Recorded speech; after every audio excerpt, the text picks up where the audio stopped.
What's good, YouTube? It's Rage Real. So in today's video, I want to show you guys how to run man coverage in Madden 22. So if you enjoyed this video, go and drop a like on the video right now. Go ahead and sub and turn on post notifications on.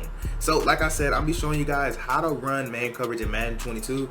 Well, how I like to run it. And it's a different variation of man coverage that you don't see too often. But to me, it's one of the best versions to run it. Now, this is in current gen. This is not next gen, but please, you can try it in next gen if you want. Just let me know how it goes. All I can speak on is current gen because that's all that I have. So first and foremost, before we do anything, I need to show you how to do your depth chart. That is the most important thing in running man coverage defense is your depth chart. Now in current gen, all you need to do is just have speed out there. So we see we have 91 speed right here, 93. So I would probably just put 93 speed in my number one position, so that way he can guard the fastest receiver out there. So we got 93, 91. Well, they're number one. He'll guard the number one, which normally is their fastest receiver most of the time. So we got 93, 91, right? Now, I normally don't like to touch those two because it actually doesn't matter inside the cornerback. And I'll show you where it actually matters at. So free safety, I love speed up top. So let's actually go with somebody who has some speed. So we have this Kevin Joseph guy right here, and we also have Reggie Robinson who has 91. We have CJ Goodwin who has 92. But you can tell their overall is not the best, but that's okay. So we just want speed up there because 9 times out of 10 we're going to be controlling the safety up top. So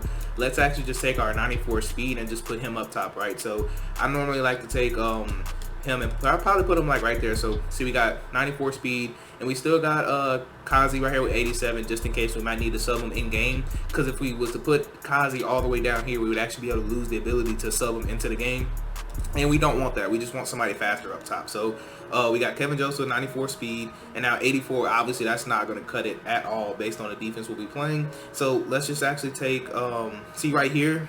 So you see how he's 91 speed, but we got 92, but he's 60 overall, 59. So normally, me personally, I like my fastest players to be up top, and people who are a little bit better overall, I like them to be in the slots.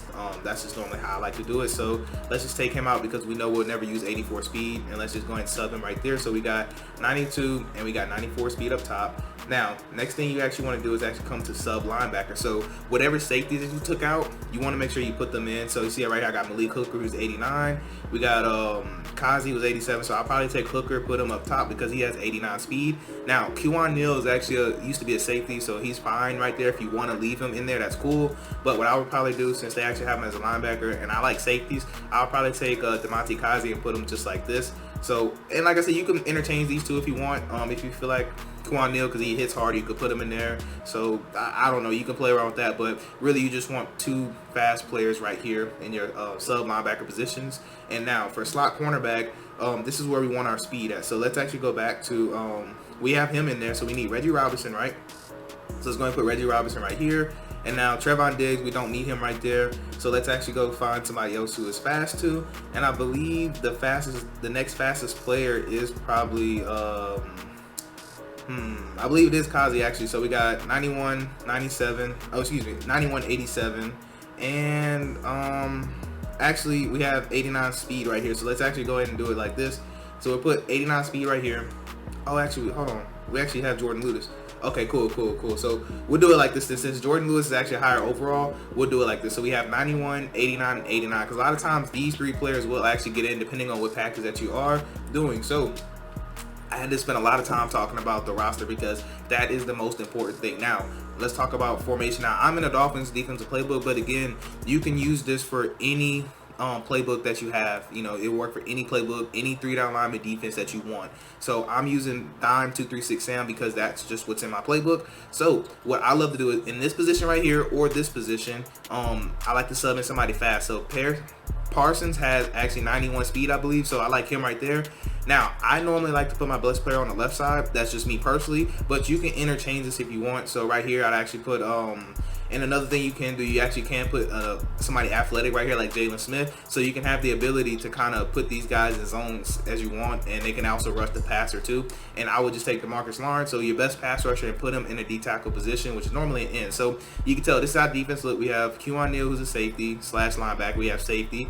We have fast slot corner, and we have decent fast corner, and then up top we have fast. So that's how I love to run that. So Now let's actually just come to cover 2 man, and I'm gonna show you guys just the base defense, and then in gameplay I'm gonna show you guys, I'm gonna be talking to you guys through just minor adjustments and things like that, and you'll be able to see all the adjustments on the back end, if that makes sense. So let's just choose a random play like pass YM, because it doesn't matter. Now what I love to do, no matter what the defense is, now you can tweak it if you want, but I personally love to pinch my defense. So that's R1, slide down, pinch defense.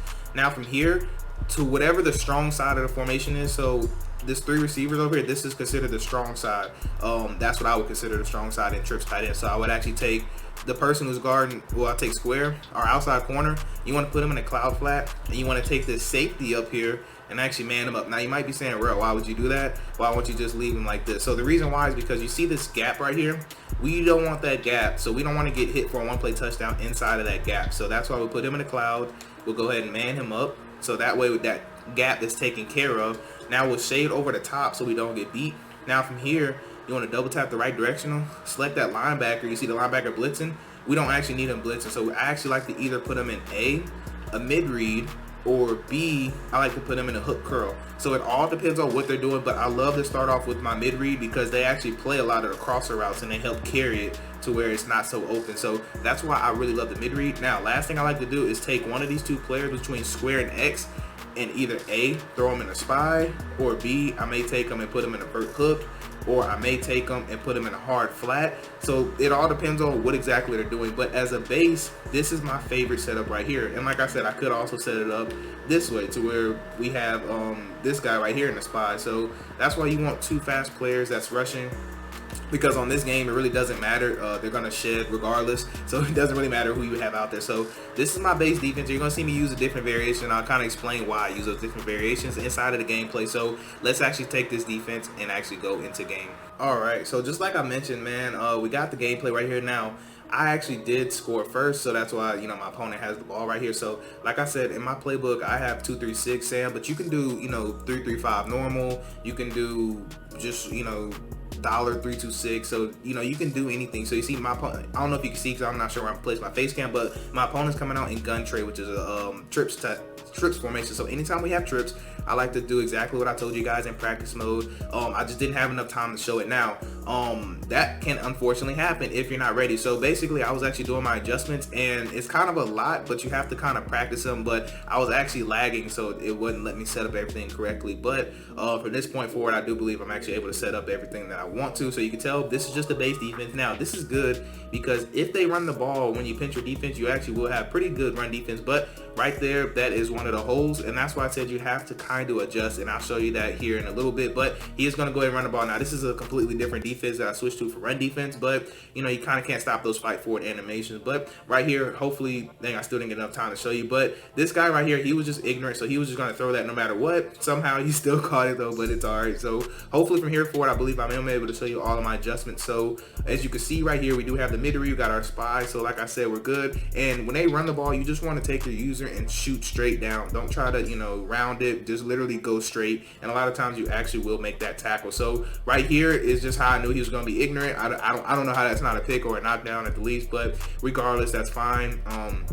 As you can tell, he really was quick snapping. Also, pay attention, it actually is right before halftime. So right before halftime, you can snap the ball even faster. He was just, you know, picking a play, not really doing too many adjustments. So you should, this is a perfect example of showing you that you are actually able to adjust out of this. So what do I mean by adjust? So right there, you see my original setup, that actually is open. So if they want to throw the flats on that side, they can technically have that. So he's going to hurry up offense, but watch what I do here. So it's all about being able to adjust. So now I put my end, who's actually an athlete, I put him in the flats, and then look at that, everything's pretty much taken away because that mid read, I know you missed it, but if you go back and look, that mid read actually carried that deep route and allowed the man to actually be able to play it a little better. So that's why I really love that mid read. But sometimes it's good to mix it up with a hook curl depending on what they're doing. But for majority of the people that hook, that mid read is going to just do a nice job. It's right there, like I said, that cloud flat, it actually ended up picking off the pass. So you might be wondering, how did a cloud flat play that short? And the reason is because when you don't zone drop, they actually get hands on and press, which means that they actually don't drift back. So that's why I was able to get that pick right there, because it was actually pressing the receiver outside. So like I said, you know, I recommend you don't zone drop at all because you will have the most success. And like I said, look at that cloud flat, man. It's just literally just sitting right there. And anytime, no matter what the formation is, I love putting the cloud flat to the strong side. So if it's 3 receivers, and that right there, that right there actually is kind of crazy he was able to throw that. But anytime it's 3 receivers or you're to the wide side of the field, I like putting my cloud flat, and I like using the opposite safety. So that's really, really important because you're almost going to play the flats on the other side by yourself, as you can tell right there. I mean, there's just really nothing open, you know? And it just does such a great job at smothering your opponent. Now, you might be saying, Rel, you could get attacked deep, but that's what your user's there for. So you're looking for any type of deep man beaters. And that mid-read a lot of times will actually help carry any of those deep man beating routes. It's right there, like I said, it's just what do you do, you know? Sitting right there, that's QI nil, so that's going to be an easy pick right there. But he tried to come out in bunch wide flex, and it's just, you know, you can run this versus bunch too. Somebody asked me about bunch defense, and you can really use this for bunch defense, which is pretty crazy. So you can tell right here, we're going to set up the cloud to the bunch side, and we're basically going to user anything to that left side that we see that could be open. So just make sure you get a good look at the defense. So right here, like I said, where do I go? You know, I'm just looking, and that's not going to be open. Why? Because we have speed out there. I dropped the pick, unfortunately, but it just wasn't open because there's just nowhere for him to go with the ball. So right here, 2nd and 10, and since that adjustment actually worked, that's what I'm gonna go back to. You know, put the mid read in my spy, because that spy is gonna help play the middle, and that mid read is gonna help play the middle. And we already have a cloud flat on the outside. So in that scenario, he threw it in the flats. Okay, cool. He's gonna hurry up offense. So guess what I'm gonna do? I'm actually gonna take that cloud and put him in a hard flat. Now, one thing I need to make sure I stress is make sure you shade over the top. So make sure you shade over the top, because if you don't, you might end up getting beat for a 1-play touchdown because of, you know, getting off a press animation. So right as you can tell, nothing's open. I accidentally had a double cover, but thank goodness I did, and we get the nice pick. But that's gonna wrap it up for this video. Actually, let me watch me return it. Do I get a little sticky right here? Nope, he is gonna exit out, but that's gonna wrap it up for this video. I do hope you have a blessed day. I'm Rage Real, and I'm out.